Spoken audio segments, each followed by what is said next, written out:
Congress BJP నేతల మాటలను ప్రజలు నమ్మడం లేదన్నారు తెలంగాణ రాష్ట్ర పంచాయతీరాజ్ శాఖ మంత్రి ఎర్రబెల్లి దయాకర్ రావు. ప్రజలంతా కేసీఆర్తోనే నడుస్తున్నారని ఆయన తెలిపారు. ప్రస్తుతం కాంగ్రెస్లో ఉన్న వాళ్ళంతా ద్రోహులేనంటున్న ఎర్రబెల్లి దయాకర్ రావుతో మా వరంగల్ ప్రతినిధి Ramana face to face. Parliament స్థానాలే లక్ష్యంగా టీఆర్ఎస్ పార్టీ విస్తృతంగా ప్రచారం నిర్వహిస్తుంది. రాష్ట్ర పంచాయతీరాజ్ శాఖ మంత్రి ఎర్రబెల్లి దయాకర్ రావు 2 నియోజకవర్గాల్లోని పార్టీ శ్రేణులను సమన్వయం చేస్తూ విస్తృతంగా కార్యక్రమాలతో పాటు ప్రచారాన్ని నిర్వహిస్తున్న పరిస్థితి. ఈరోజు సీఎం కేసీఆర్ వరంగల్ పార్లమెంట్ స్థానానికి జరిగే ఎన్నికకు సంబంధించి ప్రచారానికి వరంగల్కి వస్తున్నారు. ఈ నేపథ్యంలో ఏర్పాట్లకు సంబంధించి ఎలాంటి ఏర్పాట్లు చేశారో మనతో పాటు మంత్రి దయాకర్ రావు గారు వారితో మాట్లాడే ప్రయత్నం చేస్తారు. సార్ చెప్పండి, ఏర్పాట్లు ఎలా సాగాయి, ఎంతమందిని జన సమీకరించే ఆలోచన చేస్తారు? 2,50,000 మందికి మేము సమీకరణలు చేయబోతున్నాం. 2,40,000 మంది వచ్చేందుకు జనం ఉత్సాహంగా ఉన్నారు. 220 అయితే గ్యారంటీ వస్తారు. ఇది దాదాపు 35 ఎకరాల పెద్ద స్థలం. ఇది ఒకటే ఈ ఆంజనేయులు గ్రౌండ్కు సెంటిమెంట్ ఉన్నది. గతంలో నెహ్రూ గారు ప్రధానమంత్రి అయ్యారు, పివి నరసింహారావు గారు ప్రధానమంత్రి, ఇక్కడ కేసీఆర్ గారు కూడా మాకు ఆ పూర్తి నమ్మకంతో పెట్టాం. ఇవాళ రాష్ట్ర రాజకీయాలలో కాంగ్రెస్ పార్టీ పూర్తిగా హీనంగా తయారైంది.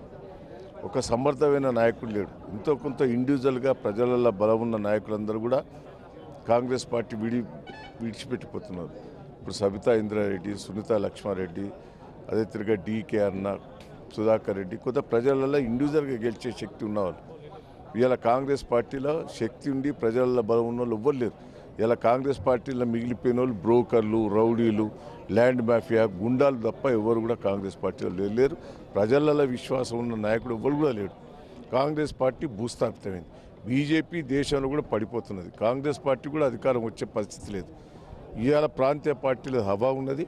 రేపు కేసీఆర్ గారు ప్రాంతీయ పార్టీలందరినీ ఏకం చేసి నాయకత్వం వహించి ఈ వరంగల్ జిల్లాకు, తెలంగాణకు లాభం జరుగుతుందనేది పూర్తి విశ్వాసం ప్రజల్లో ఒకటి ఉన్నది. ఒకటే మేము ఇవాళ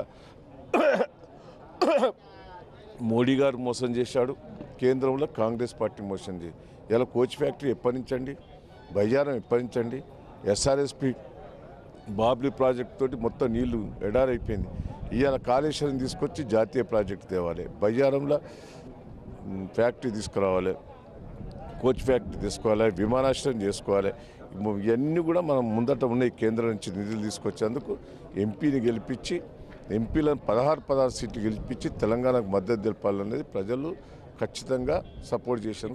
టీఆర్ఎస్కు మెజార్టీ ఎంపీలు ఉన్నప్పటికీ కూడా ఏపీ రియాగ్నైజేషన్కి సంబంధించిన బిల్లులో ఉన్నటువంటి అంశాలను వేటిని సాధించలేదు. ఇప్పుడు 16 ఇస్తే మాత్రం టీఆర్ఎస్ ఏం సాధిస్తుందని విపక్ష పార్టీలు అంటే ఢిల్లీలో బీజేపీ మూర్ఖంగా వ్యవహరించింది.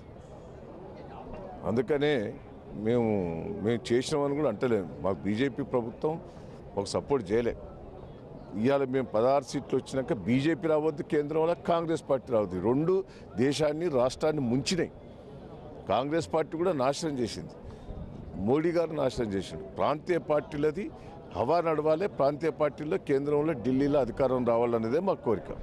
కాంగ్రెస్ పార్టీ, బీజేపీ పార్టీలు 2 కూడా ఏపీ రియార్గనైజేషన్ చట్టంలో ఉన్నటువంటి హామీలన్నింటినీ నీరుగార్చినాయి. ఆ 2 పార్టీలకు కూడా ప్రజల్లో మనుగడలేదు. కాంగ్రెస్ పార్టీలో బ్రోకర్లు మాత్రమే మిగిలారు. కాంగ్రెస్ పార్టీలో ఉన్న ఏవైతే పెద్ద నాయకులుగా ఉన్నారో వాళ్ళంతా కూడా పార్టీలు మారిన పరిస్థితి ఉంది. మొత్తానికి టీఆర్ఎస్కు 16 పార్లమెంటు స్థానాలు కనుక కట్టబెట్టినైతే తెలంగాణ రాష్ట్రం సుసంపన్నంగా ఉంటుంది, అభివృద్ధి చెందుతుందని మంత్రి ఎర్రబెల్లి దయాకర్ ఆశాభావం వ్యక్తం చేస్తున్నారు. కెమెరామెన్ శివతో Ramana, 99 TV Warangal. For more updates, please subscribe 99 TV Telugu.